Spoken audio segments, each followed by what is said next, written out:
So, just by a show of hands, how many people here would describe millennials as tech savvy?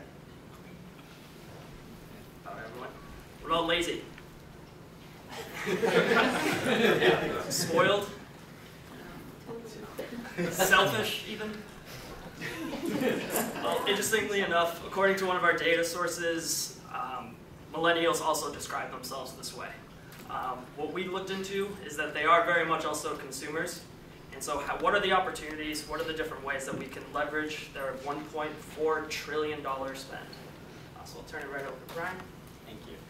There's several words that we had in our kind of presentation that describe millennials, but this is several million people. But the one thing that we agreed at our table was consistent across all of them is the instant gratification, ease of use, as little friction as possible at all touch points along the way. So whether it's the first time you're doing something, or if something goes wrong when you have to reach out to the company to kind of sort through it, it's all about what is the easiest way to do this. I'm a millennial.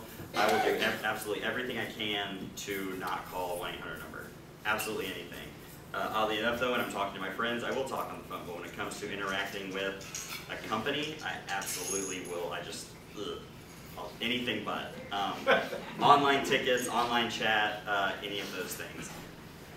For EA, one of the things we do, or I completely agree with what you guys were saying, and for us it's a lot about empowering them to do it themselves, right? So when you're saying getting information and stuff like that, we kind of take a step further and try to make it an experience in itself to get this assistance so that it becomes I had a problem and I managed to solve my problem myself, kind of like that catered experience throughout. So we have a lot of focus on self-help and ensuring that they help themselves, or more importantly, that they help each other, so you also build the community. Because that becomes really important for our millennials, having that sense of feeling as part of the community, but also as part of the, having that experience with others, I guess. Right. Because I'm exactly like you, like calling someone, no.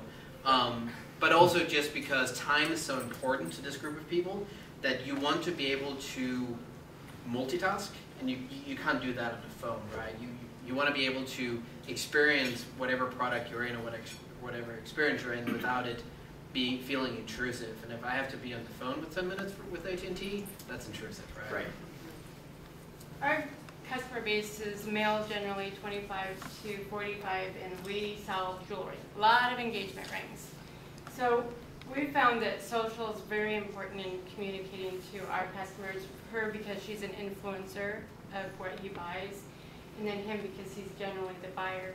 But we actually are very successful in using Facebook, Pinterest, posting what they build on our website, that big dream engagement ring, Instagram.